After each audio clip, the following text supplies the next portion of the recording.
Shalom buat saudara-saudara semua, teman-teman di PDPK pada malam hari ini.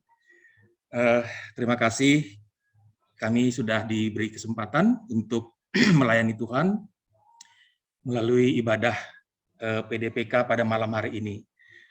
Kita malam ini akan masuk di dalam pembinaan LPPI dengan tema menghasilkan orang-orang yang produktif. Oke, sebelumnya suara saya cukup jelas terdengar? Oke, baik ya. Baik, terima kasih.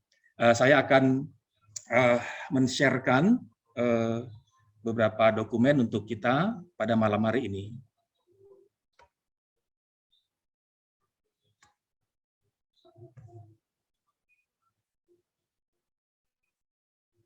Ya.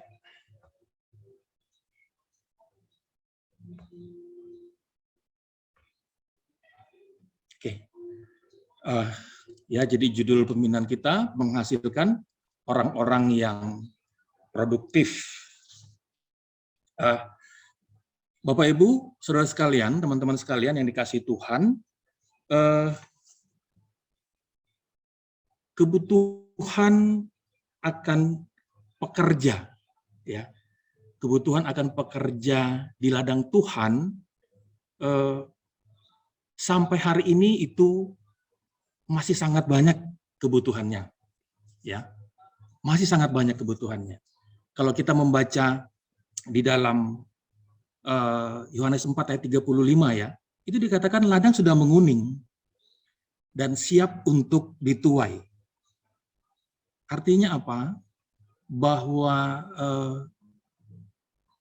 area ataupun ladang untuk tempat kita memenangkan jiwa-jiwa itu sangatlah luas. Ya. Kalau disebutkan bahwa ya seluruh muka bumi ini. Nah, seluruh muka bumi ini adalah ladang area pelayanan kita.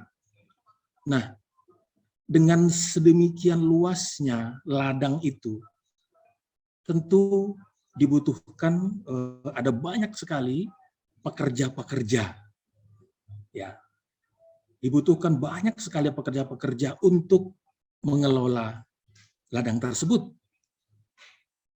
Nah, sekarang kita akan melihat, ya, saya menyiapkan ada beberapa tulisan-tulisan ya terkait dengan bahan kita. Di sini kita melihat bahwa ketika dibutuhkan begitu banyak pekerja, sebenarnya pekerja-pekerja itu dari mana datangnya? Ya. Dari mana sih sebenarnya orang-orang yang ambil bagian untuk terjun di dalam ladang pelayanan itu sebenarnya dari mana gitu loh? Apakah terjadi begitu saja, datang begitu saja, ya? Ataukah bagaimana? Nah, ya ternyata hari ini kita belajar pekerja-pekerja itu datangnya dari Allah. Ya, datangnya dari Allah. Allah lah yang memilih para pekerja-pekerjanya untuk bekerja di ladang Tuhan. Ya, jadi teman-teman sekalian, Bapak Ibu yang saya kasihi, kalau kita hari ini ada di dalam ladang pelayanan itu, maka kita bersyukur bahwa Allah lah yang memilih kita untuk ada di dalam ladang pelayanan itu, untuk menjadi pekerja-pekerja itu. Ya.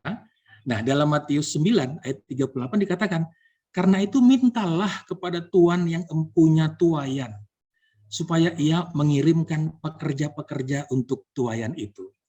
Ya, jadi kita sebagai anak-anak Tuhan yang sudah terjun dalam pelayanan, sebagai pekerja-pekerja Tuhan, ya, jika kita ingin menghasilkan pekerja-pekerja yang lain, maka dikatakan minta.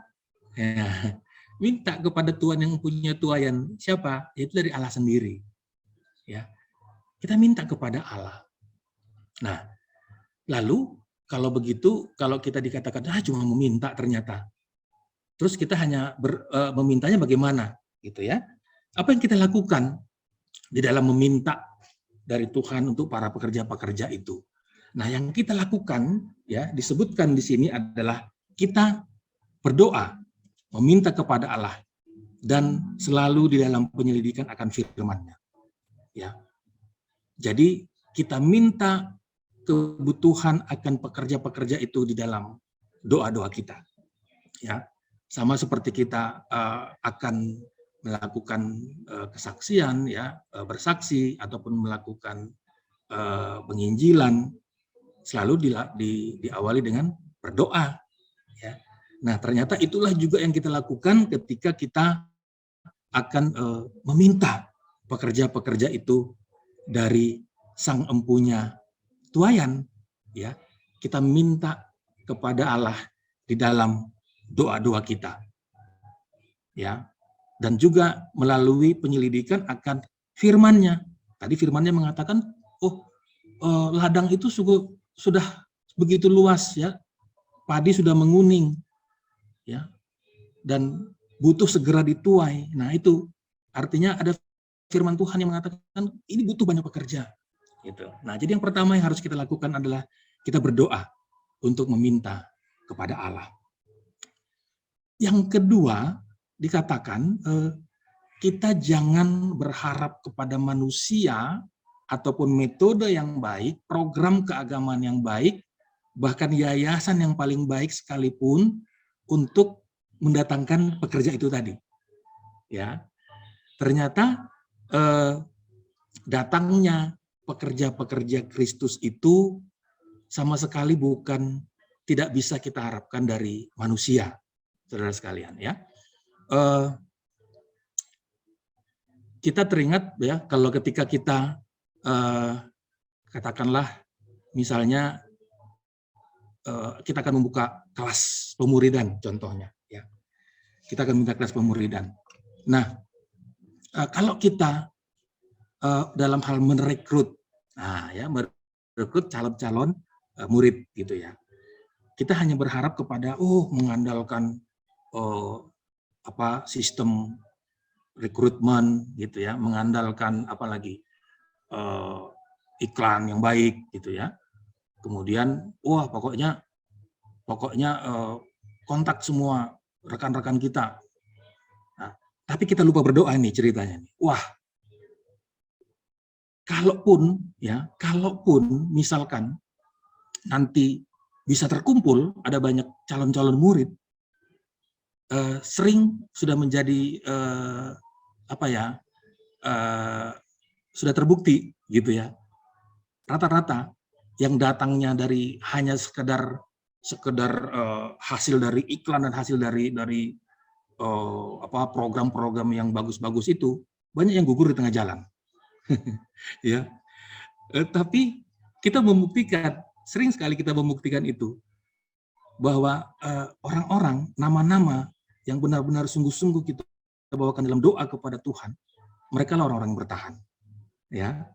Nah, oleh karena itu sekali lagi di dalam kita meminta pekerja itu jangan berharap kepada manusia ataupun metode cara-cara yang baik. Tapi sekali lagi dikatakan berharaplah, memintalah kepada Allah. Nah, saudara sekalian, bahwa titik awal bangkitnya pekerja-pekerja Kristus itu adalah adanya amanat agung. Ya, jadikanlah seluruh bangsa muridku. Itulah awalnya. Ya, kita memuridkan. Titik awal kebangkitan munculnya para pekerja-pekerja adalah melalui amanat agung. Ya, nah kita lanjut ya. Nah, ketika ini tentu hal-hal yang sudah sangat familiar bagi kita, terutama senior-senior saya di PDPK ya. Ketika kita memenangkan jiwa dengan buku 4HR, ya kita memenangkan jiwa, itu kita sebut penambahan. Ya. Tetapi ketika kita membina ataupun memuridkan orang yang sudah kita menangkan, maka itu disebut pelipat gandaan atau multiplikasi. Ya, ini sekali lagi sudah familiar bagi kita. Nah, Rasul Paulus memberikan teladan, contoh di dalam melakukan pelipat gandaan terhadap Timotius. Ya, dalam 2 Timotius 2 ayat 2 dikatakan, apa yang telah engkau dengar daripadaku di depan banyak saksi, percayakanlah itu kepada orang-orang yang dapat dipercayai, yang juga cakap mengajar orang lain. Ya, jadi di sini ada prinsip pelipat gandaan atau multiplikasi. Ya, si Timotius yang sudah mendengar pengajaran dari firman Tuhan dari Paulus, ya, maka Paulus meminta Timotius untuk mempercayakan apa yang dia dengar itu kepada orang lain, yang juga cakap untuk mengajar orang lain. Ya, jadi ini disinilah dia terjadi prinsip multiplikasi, ya, ataupun pelipat gandaan. Nah, disebutkan di sini bahwa pelayanan pelipat gandaan itu adalah memproduksi orang-orang yang mampu mereproduksi. Ya, jadi kalau kita bicara tentang pelayanan pelipat gandaan, maka kita menghasilkan pekerja-pekerja yang mampu untuk kembali menghasilkan pekerja-pekerja yang lain. Nah, itu dia, ya, pelayanan pelipat gandaan. Jadi terjadi multiplikasi. Itu yang kita sebut pelayanan pelipat gandaan, ya. Nah, dan Allah memakai pekerja-pekerja untuk menolong petobat-petobat baru menjadi murid. Ya, tadi kita lakukan dengan 4 hukum rohani, misalnya, ya. Nah, itu kan pekerja-pekerja yang dipakai Allah untuk menolong petobat-petobat baru mengenal, menerima Kristus. Ya. Nah, tetapi dikatakan siapa yang dipakai Allah untuk mempersiapkan atau memperlengkapi pekerja-pekerja untuk tugas itu. Nah, ya, kan jadi untuk supaya mempersiapkan orang-orang yang mau bekerja untuk tugas itu, ya, untuk menolong petobat-petobat baru itu, menghasilkan pekerja-pekerja itu siapa? Nah, ya, siapa yang dipakai Allah untuk hal itu? Nah, Rasul Paulus di dalam Efesus 4 ayat 11 sampai 12 mengatakan, memberitahukan bahwa dan ialah yang memberikan baik rasul-rasul maupun nabi-nabi, baik pemberita-pemberita Injil maupun gembala-gembala dan pengajar-pengajar, ya, untuk memperlengkapi orang-orang kudus bagi pekerjaan pelayanan, bagi pembangunan tubuh Kristus. Nah, jadi sekali lagi tadi di awal kita sudah bicara bahwa dari mana datangnya pekerja? Dari Allah. Ya, dan dari mana datangnya orang-orang yang mempunyai yang mampu untuk melakukan pelayanan pelipat gandaan itu? Datangnya juga dari Allah. Jadi semua orang-orang yang terjun dalam pelayanan itu, ya, orang-orang yang melakukan pelayanan multiplikasi, semua itu juga datangnya dari Allah. Ya, karena jelas sekali di dalam dalam Efesus 4 ayat 11 sampai 12, dan ialah yang memberikan, Allah lah yang memberikan, ya, rasul, nabi-nabi, pemberita-pemberita Injil maupun gembala dan pengajar-pengajar. Nah, ini tujuannya apa? Untuk memperlengkapi orang-orang kudus bagi pekerjaan pelayanan dalam pembangunan tubuh Kristus. Jadi Bapak Ibu Saudara sekalian, semuanya berasal dari Allah, ya. Sehingga tidak ada orang yang di dalam pelayanan ini seolah-olah mengatakan, oh, aku karena kemauan aku sendiri, gitu loh. Kemauan kita sendiri sih oke, itu benar. Tapi kalau Allah tidak memilih kita, belum tentu kita bisa menjadi seorang pekerja-pekerja Kristus, ya. Nah, mari kita lihat kembali, menjadi seorang pemerlengkap atau orang yang memperlengkapi atau menjadi seorang multiplikator rohani, itu bukan pekerjaan yang mudah. Ya, tentu kita semua sudah mengalami, ya, teman-teman kita semua di LPPI yang terlibat langsung di dalam pelayanan pemuridan sudah mengalami dan sudah mengetahui bahwa menjadi seorang multiplikator rohani itu bukan pekerjaan yang mudah. Ya, ada banyak hal yang terlibat di dalam melakukan pekerjaan multiplikator ini. Dan ternyata dia, seorang multiplikator juga, akan menjadi incaran iblis yang selalu berusaha membinasakannya dan pelayanannya, ya, membinasakan dia dan pelayanannya. Nah, jadi Bapak Ibu Saudara sekalian, ternyata ketika kita memberi diri, ya, menyerahkan diri untuk menjadi seorang multiplikator rohani di dalam pekerjaan Tuhan, ternyata kita ini menjadi incaran iblis. Kenapa? Kenapa orang-orang seperti itu diincar iblis? Ya karena iblis tidak suka. Ya, iblis tidak suka firman Tuhan diberitakan. Ya, iblis tidak suka semakin banyak orang datang untuk menyerahkan hidupnya, menerima Kristus sebagai Tuhan dan Juru Selamat pribadi. Dan iblis tidak suka yang namanya terjadinya pemuridan. Ya, maka dia akan selalu mengincar orang-orang yang memberi diri sebagai multiplikator. Nah, oleh karena itu, di dalam materi kita hari ini, kita diberi beberapa peringatan rohani, ya, yang harus selalu kita ingat terkait ketika kita menyerahkan diri kita menjadi seorang multiplikator, ya, ada di dalam pelayanan pemuridan. Yang pertama, hal-hal yang peringatan pertama yang perlu kita ingat, ya, peringatan rohani pertama, yaitu jangan membiarkan calon pekerja tergantung secara tidak sehat kepada Anda. Ya, jangan biarkan calon pekerja, jadi murid, ya, murid kita, ya, tergantung secara tidak sehat kepada kita. Kalau kita menjadi katakan pelatihnya atau pembinanya, gitu ya. Tetapi tingkatkan tanggung jawab pribadinya kepada Tuhan. Tanggung jawab utamanya ialah kepada Allah. Nah, mungkin ini bagi kita sudah familiar, ya, orang-orang yang sudah kita yang terjun di dalam pelayanan pemuridan, ini sudah sangat familiar bagi kita bahwa kita diajarkan untuk tidak membuat murid kita atau siswa yang ada di dalam kelompok kita untuk tergantung secara tidak sehat kepada kita, ya. Kita selalu akan mengarahkan dia kepada Tuhan, ya, apapun. Tapi dia boleh curhat kepada pelatihnya. Kan kadang-kadang kan kalau sudah pelatih dan murid itu memang terjadi hubungan yang sangat spesial, ya.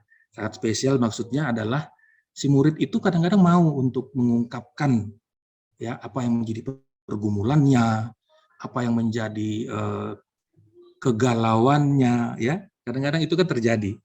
Tentu kita sudah pernah mengalami itu.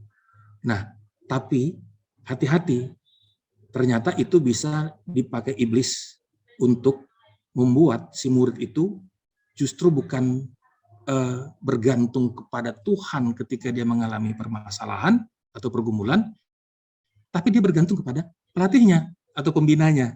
Nah, ternyata ini berbahaya, ya, sangat berbahaya. Karena sekali lagi bahwa seorang pelatih pun, seorang pembina pun, dia adalah orang terbatas, ya. Dia orang terbatas. Kalau sempat misalnya seluruh pergumulan muridnya, ya, apa yang menjadi kekurangan muridnya, bahkan kalau tiba-tiba dia misalnya, wah saya butuh dana misalnya kan, dia minta dari pelatihnya, dia tergantung kepada pelatihnya atau pembinanya, wah ini ada warning di situ, bahaya gitu ya. Dan itu tidak dibenarkan ketika kita menjadi seorang multiplikator. Bukan berarti kita tidak boleh membantu, ya, orang yang menjadi murid kita. Silakan, apa yang bisa kita lakukan buat dia silakan. Tapi yang paling penting adalah arahkan pribadinya, hatinya, pergumulannya supaya dia datang kepada Tuhan. Ya, arahkan kepada Tuhan agar dia bergantung kepada Tuhan, gitu loh. Meminta kepada Tuhan, ya. Seperti dalam Yudas 1 ayat 3, 20, 21, di situ diceritakan, ya, disebutkan bahwa dikatakan, bangunlah dirimu sendiri di atas dasar imanmu yang paling suci. Jadi si murid itu diajar untuk membangun dirinya sendiri di atas imannya. Dia beriman kepada Tuhan, jangan bergantung kepada pembina atau pelatihnya. ya. Atau juga dikatakan, dinasihati lagi, peliharalah dirimu sedemikian dalam kasih Allah. Ya, jadi Yudas mengarahkan seperti itu. Murid itu tidak diarahkan bergantung kepada pembinanya, pelatihnya, tapi diarahkan untuk bergantung kepada Tuhan. Ya. Nah, yang kedua, ini peringatan rohani yang kedua, ya, yang perlu kita perhatikan. Jangan memandang dirimu sendiri sebagai ahli pelayanan yang menguasai keterampilan pelayanan, sehingga memicu Anda untuk mengajarkan keterampilan melayani kepada murid Anda. Ya, kadang-kadang begini, orang yang sudah terjun lama di dalam pelayanan ini, dalam pelayanan pemuridan ini, terkadang menganggap, ya, dirinya itu sudah ahli, ya, sudah terampil, ya, apapun pokoknya, wah udah deh, tutup mata deh istilahnya gitu ya, terampil. Nah, dan ini seringkali ketika dia pegang murid, dia terpicu ataupun terpacu untuk mengajar keterampilan pelayanan itu kepada muridnya. Itu yang dia miliki tadi, ya. Itu yang dia lakukan, ya, karena dia menganggap, oh, dia sudah menguasai semua keterampilan pelayanan itu, ya, tinggal dia bagi-bagi saja ini kepada muridnya, gitu loh. Nah, ternyata ini berbahaya, ya. Ini peringatan rohani yang perlu harus kita ingat. Jangan pandang diri kita itu sebagai seorang yang sudah ahli, ataupun kalau orang sana bilang sudah khatam, gitu ya, dalam pelayanan, gitu loh. Dan sehingga dia selalu berusaha untuk, wah, pokoknya murid saya pasti saya bina dengan teknik-teknik pelayanan yang luar biasa, gitu ya. Ternyata salah, ya. Ternyata yang perlu kita lakukan adalah didambakanlah mutu hidup rohani Anda yang dapat dipakai Allah untuk membuat murid Anda menjadi pekerja yang efektif, ya. Jadi ternyata yang paling penting itu adalah kita dikatakan untuk apa ya, seperti yang Yesus lakukan, ya. Kita mencontoh, meneladani apa yang Yesus lakukan, ya. Ketika mengajar murid-muridnya, ya, maka kita diajarkan oleh teladan Yesus menjadi pelayan bagi semua orang, ya. Kemudian apalagi menaruh belas kasihan bagi mereka yang sesat, hidup beriman, ya, mengutamakan kasih. Itu ternyata yang perlu kita kembangkan ketika kita membina murid kita, ya. Bukan teknik-teknik ataupun keterampilan-keterampilan pelayanan yang kita kuasai tadi, ya, itu bagus, ya, itu boleh juga kita sharekan, ya, cara membacakan buku 4 hukum rohani misalnya, ya, cara untuk melakukan pendekatan kepada seseorang, it's okay, tapi ternyata bukan itu yang paling penting, ya. Yang paling penting adalah bagaimana kita memperlihatkan mutu hidup rohani kita, ya, di dalam pelayanan untuk melayani semua orang, ya, tidak pilih-pilih, ya, di dalam belas kasihan kepada orang-orang yang sesat, ya, kita punya keterbebanan kepada orang yang belum mengenal Kristus, kemudian hidup beriman kita, dan juga kasih kita, ya. Jadi itu ternyata yang lebih diutamakan, ya, daripada tadi sekedar keterampilan pelayanan. Lalu yang ketiga, ya, peringatan-peringatan rohani yang perlu kita ingat adalah jangan bertindak yang berlebihan, yaitu meremehkan nilai kepandaian pelayanan mengajar. Misalnya begini, karena murid kita adalah seorang manajer yang baik di kantornya, kan kita sering nih, ya, kadang-kadang dapat murid, wah, dia eksekutif misalnya, dia seorang manajer yang baik di kantornya, maka murid tersebut tidak perlu lagi dilatih untuk menjadi seorang pekerja. Otomatis dia pasti sudah bisa, karena kan dia di kantornya kan sudah hebat, misalnya gitu, ya. Ternyata tidak demikian, ya.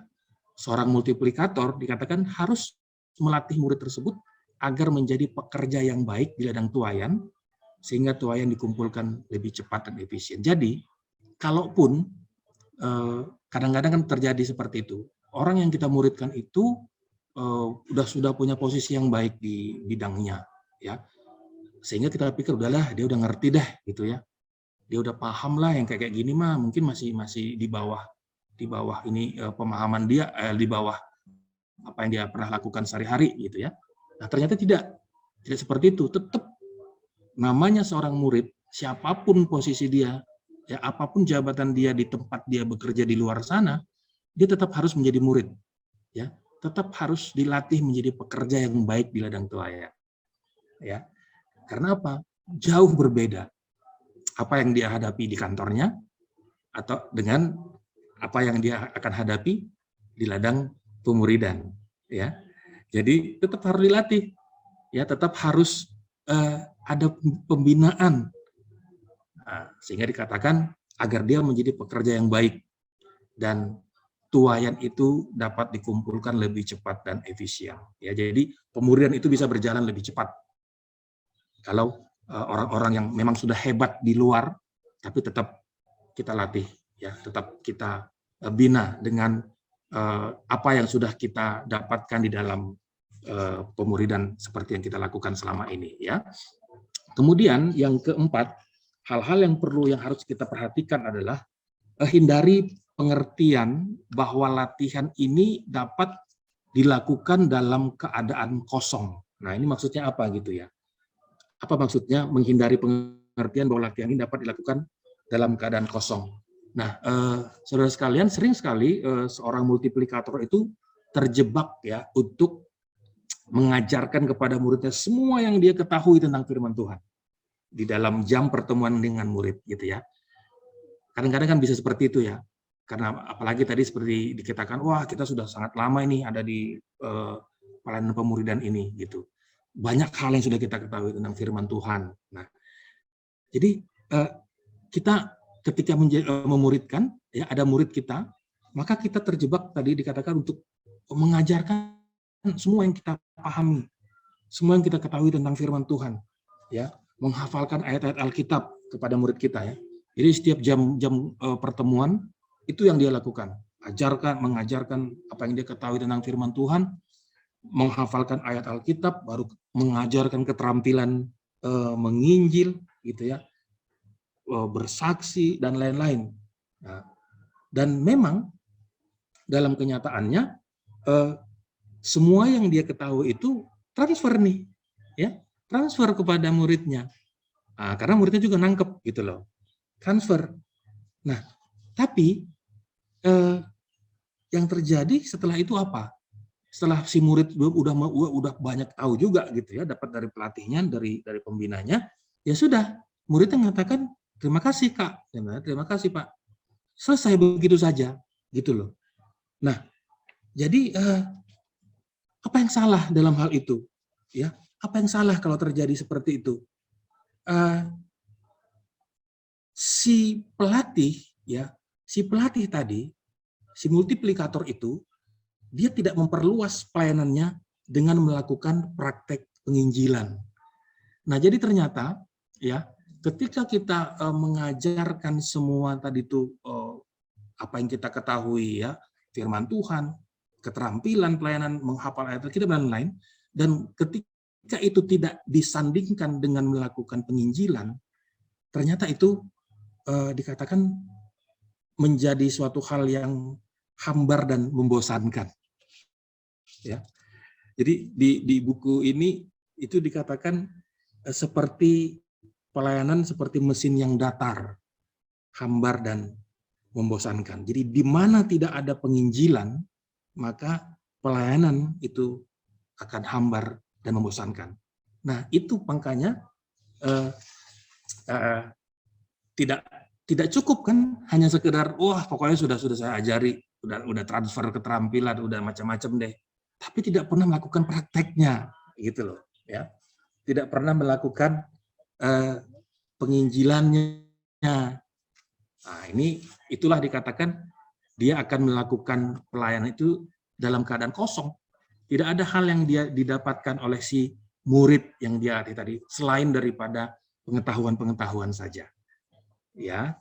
Nah, oleh karena itu teman-teman sekalian, ada beberapa metode positif dan sederhana yang dapat dilakukan oleh para multiplikator untuk menggabungkan cara penginjilan keluar dengan latihan. Ya. dan telah terbukti keberhasilannya dalam mereproduksi pemuridan. Nah, yang pertama adalah latihan ataupun praktek di lapangan. Kita sudah melakukan ini, yang kita sebut dengan PIPS, ya, Kabaran Injil Pribadi Strategis. Artinya apa? Kita sudah mempersiapkan orang-orang yang akan kita injili, yang kita undang ke suatu tempat, ya, di lapangan. Nah, walaupun sebenarnya ini bisa diperluas lagi, ya pokoknya kepada siapa saja, tidak orang yang dipersiapkan misalnya seperti itu. Tapi ini menjadi satu cara yang menggabungkan penginjilan keluar dengan latihan. Jadi setelah dia mendapat banyak hal, tadi seperti yang saya katakan di awal, pengajaran dari pelatihnya, keterampilan untuk membacakan buku 4 hukum rohani misalnya dan lain-lain, maka dia harus digabungkan dengan penginjilan keluar. Yaitu yang pertama, praktek lapangan. Ya, yang kedua, berdoa untuk murid-murid yang dipercayakan kepada kita. Ya, sebut nama murid kita di hadapan Allah. Nah, kadang-kadang kan kita lupa, ya, bisa lupa gitu untuk mendoakan murid kita. Nah, ternyata agar proses dalam mereproduksi pemuridan itu, yang tidak kalah pentingnya adalah mendoakan murid-murid yang dipercayakan kepada kita, ya. Dan percayalah bahwa doa Anda dipakai Allah untuk menolong murid-murid agar menjadi pekerja-pekerja yang produktif. Jadi memang ternyata kuncinya, ya, kunci yang paling utama adalah doa. Modalnya modal, katanya kalau modal berlutut itu modal dengkul, ya, berdoa. Jadi jangan lupakan untuk mendoakan murid-murid kita, ya. Nah, kemudian metode yang ketiga adalah dikatakan melayani sebagai teladan. Nah, seorang multiplikator harus meneladani pesan dan pelayanan Yesus. Ya, dalam Matius 4 ayat 19, Tuhan Yesus berkata kepada murid-muridnya, "Mari, ikutlah aku, dan kamu akan kujadikan penjala manusia." Ya, Tuhan Yesus tidak mengatakan, "Dengarkanlah aku." Walaupun kalaupun mendengarkan Yesus, pasti akan banyak hal orang-orang yang akan mendapat berkat juga. Tapi Yesus tidak mengatakan, "Dengarkanlah aku." Ya, Yesus menghidupinya, menghidupkannya dan melampaui kata-kata tadi dengan mengatakan, "Ikutlah aku." Ya, artinya apa? Yesus melakukan apa yang dikatakannya dan Yesus menjadi teladan. Nah, jadi ternyata kita pun sebagai multiplikator itu ternyata harus sebagai teladan, ya, sebagai teladan, menjadi contoh, bukan memberi contoh. Itu beda, ya. Ya, menjadi teladan dengan memberi teladan itu beda. Kalau menjadi teladan, kita melakukan. Nah, ya, misalnya, yuk kita melakukan penginjilan. Si pelatihnya ikut. Nah, bukan dia sekedar mencontohkan, "Oh begini ya, datangi dulu, dekati dulu." Bukan seperti itu, ya. Kalau itu namanya memberi contoh, memberi teladan, memberikan arahan-arahan. Tetapi Yesus mengajarkan, "Ikutlah aku." Ikutlah aku. Berarti siapa? Yesus tidak di depan, kan? Muridnya ada di samping ataupun di belakangnya. Dan artinya Yesus melakukan. Nah, jadi sekali lagi kita harus menjadi seorang pelayan yang menjadi teladan, melakukan apa yang kita ajarkan, ya, kepada calon-calon multiplikator yang kita sedang bina. Ya, nah itu dia. Maka dengan demikian seorang multiplikator itu sekali lagi harus bertindak sebagai teladan. Ya, tadi sudah saya katakan, dia bukan pemberi teladan. Nah, ya, bukan pemberi teladan. Pemberi teladan itu kan bisa ya motivator-motivator duniawi kan rata-rata begitu, ya, pemberi wah nasihat kan macam-macam gitu loh. Tapi belum tentu dia melakukan apa yang dia nasihatkan. Dia hanya sekedar memberi saja, memberi contoh, memberi nasihat, tapi dia tidak pelaku atas nasihat ataupun apa yang dia sampaikan. Nah, oleh karena itu Rasul Paulus menyatakan prinsip ini dalam Filipi 4 ayat 9, dan apa yang telah kamu pelajari, dan apa yang telah kamu terima, dan apa yang telah kamu dengar, dan apa yang telah kamu lihat padaku, lakukanlah itu. Maka Allah sumber damai sejahtera akan menyertai kamu. Nah, Paulus berani mengatakan apa yang telah kamu lihat padaku. Nah, ya, bukan apa yang sudah aku contohkan kepadamu atau sekadar memberi arahan, tapi apa yang sudah kamu lihat padaku. Artinya apa? Paulus belum melakukan firman Tuhan itu, ya. Dan oleh karena itu Paulus mengatakan lakukanlah itu. Lakukanlah. Teladanilah. Nah, seperti itu kurang lebih ya. Nah, maka seorang multiplikator pun harus berani seperti itu. Seorang multiplikator harus berani mengatakan teladanilah aku kepada muridnya. Nah, jadi itu bukan hal yang main-main. Ya, ketika kita mengatakan teladanilah aku, maka kita sudah melakukan apa yang kita ajarkan. Ya, kita sudah melakukan firman Tuhan. Bahkan keterampilan-keterampilan yang sudah kita pelajari ataupun kita ajarkan pun sudah kita lakukan. Maka kita bisa mengatakan apa yang kamu lihat padaku, seperti kata Rasul Paulus tadi. Ya, nah, terus sekalian itu kurang lebih ya poin-poin yang harus kita lakukan jika kita ingin kalau tadi dari judul kita dikatakan menghasilkan orang-orang yang produktif. Ya, artinya kita menghasilkan para pekerja-pekerja yang mampu untuk menghasilkan pekerja-pekerja yang lain lagi. Ya, tidak hanya sekedar menghasilkan murid yang setelah kita ajar dia hilang. Ya. Nah, kemudian ada beberapa kesimpulan yang dapat saya sampaikan ya, bahwa dalam Yohanes 15 ayat 16 itu Allah sendiri yang memilih orang-orang dan orang-orangnya dan mengutus mereka. Ya, Allah sendiri yang memilih. Tadi di awal sudah kita katakan, pekerja itu datangnya dari Allah. Ya, pengajar-pengajar itu datangnya dari Allah. Gitu. Dan Allah sendiri yang mengutus para pekerja-pekerja itu. Ya, maka kembali saya ulang bahwa ketika kita ada dalam pelayanan ini, ada dalam pemuridan, ladang pelayanan pemuridan, maka mengucap syukurlah kita bahwa kita adalah orang-orang yang dipilih oleh Tuhan. Ya, dan orang-orang yang diutus oleh Tuhan. Ya, walaupun mungkin kita berpikir tapi kan dulu kan pendeta yang membuat doa pengutusan. Ya, pendeta atas nama siapa dia berdoa? Kan atas nama Allah, ya, nama Tuhan. Nah, kemudian yang kedua, dia membuat mereka sanggup untuk menjadi pelayan yang mampu dari perjanjian baru. Ya, ya, Tuhan yang menyanggupkan. Ya, Tuhan yang menyanggupkan untuk menjadi pelayan gitu loh. Jadi sekali lagi bukan sekedar ini kita gitu ya, kemampuan kita. Jadi dalam 2 Korintus 3 ya. 2 Korintus 3 ayat 5 sampai 6 dikatakan bahwa pelayanan yang mampu dari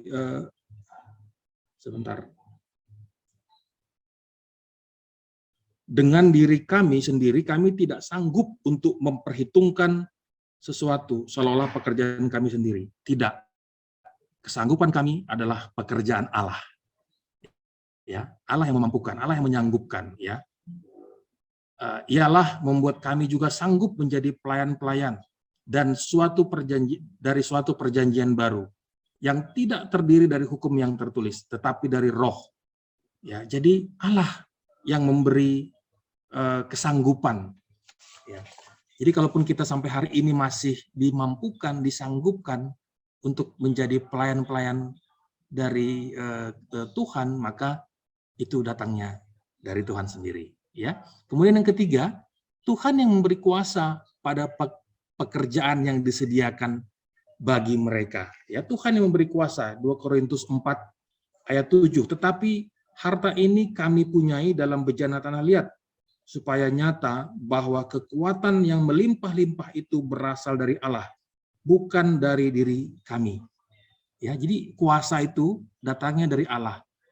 Orang tidak boleh menganggap rendah kita, ya. Tidak boleh menganggap, dunia ini tidak boleh menganggap rendah para pelayan-pelayan Tuhan. Ya, karena walaupun dikatakan tadi tetapi harta ini kami punya dalam bejana tanah liat. Tanah liat itu kan secara fisik gampang hancur gitu ya. Nah, tetapi apa?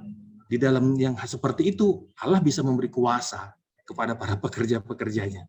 Ya, jadi tidak ada yang bisa menganggap rendah para pekerja-pekerja Kristus. Dan yang keempat, Tuhan yang menolong pekerja-pekerja menemukan, memakai dan mengembangkan karunia rohani.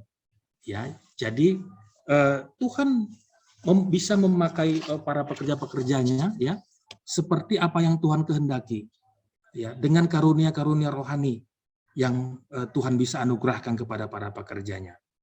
Nah, oleh karena itu, hal ini tentu akan semakin menjadi satu sukacita bagi seorang pekerja-pekerja Kristus, terutama yang ada di dalam pelayanan pemuridan, menjadi seorang multiplikator.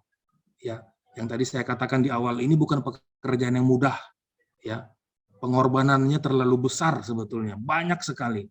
Ya, tapi dikatakan Tuhan bisa menolong pekerja-pekerja itu untuk menemukan, memakai dan mengembangkan karunia-karunia rohani. Ya, karunia-karunia rohani itu bisa dimiliki oleh para pekerja Kristus.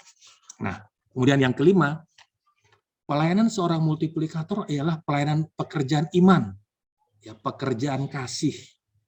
Matanya tertuju pada Tuhan dan hatinya tertuju pada mereka yang sedang ditolongnya, para muridnya. Ya, jadi ini pekerjaan iman. Seorang multiplikator itu adalah bekerja berdasarkan iman kepada Kristus, ya, dan pekerjaan kasih. Ya, tentu kita sudah paham ketika dikatakan pekerjaan kasih adalah maka kita memang benar-benar harus menjalankan kasih, tidak pandang bulu siapapun murid yang dipercayakan kepada kita, ya kita layani, ya kita bina untuk menjadi seorang multiplikator selanjutnya, gitu, ya. Seorang multiplikator matanya tertuju pada Tuhan, artinya apa? Dia berharap kepada Tuhan, tapi hatinya ada pada orang yang sedang dilayaninya, kepada muridnya, ya. Nah, kerendahan hati, rela berkorban, dan semangat melayani yang diteladankan Yesus adalah kunci untuk mempersiapkan pelayanan yang efektif. Komponen yang sangat penting untuk menghasilkan pekerja rohani yang produktif, yang menghasilkan kembali pekerja-pekerja tuayan yang terus-menerus bagi Tuhan. Ya, jadi ketika kita menjadi seorang multiplikator, maka kerendahan hati harus ada di sana. Ya, kerendahan hati. Kemudian apa? Rela berkorban. Ya, rela berkorban. Saya pikir kita semua sudah yang sudah terjun dalam pemuridan sudah melakukan ini, dan semangat untuk melayani. Ya, karena itu juga yang teladan dari Tuhan Yesus. Ya, jadi kalau hal ini sudah ada pada seorang multiplikator, maka dikatakan tadi ini adalah komponen yang penting untuk menghasilkan pekerja rohani yang produktif. Kalau seorang multiplikator sudah menjadi teladan, ya, sudah menjadi teladan, maka orang-orang yang sedang dia persiapkan, ya, pekerja-pekerja rohani yang sedang dia persiapkan, si pembinanya, si multiplikator ini, dan dia akan melakukan hal yang sama. Ya, jadi gerakan untuk melipat gandakan itu akan terjadi ketika hal-hal kerendahan hati, rela berkorban, semangat melayani, ya, itu terlihat dan dilakukan oleh sang multiplikator itu. Kiranya Tuhan Yesus menolong kita, ya, kita semua yang ada di sini adalah orang-orang yang sudah terlibat dalam pelayanan pemuridan, dan mari kita menjadi multiplikator yang benar-benar Tuhan jadikan untuk melakukan, ya, pelipat gandaan itu tadi, ya, sehingga ladang yang sudah menguning, tuayan yang sudah begitu banyak akan dipenuhi, dilengkapi oleh pekerja-pekerja yang produktif, yang terus-menerus melakukan pelayanan pemuridan ini juga tidak putus pada dirinya sendiri. Amin.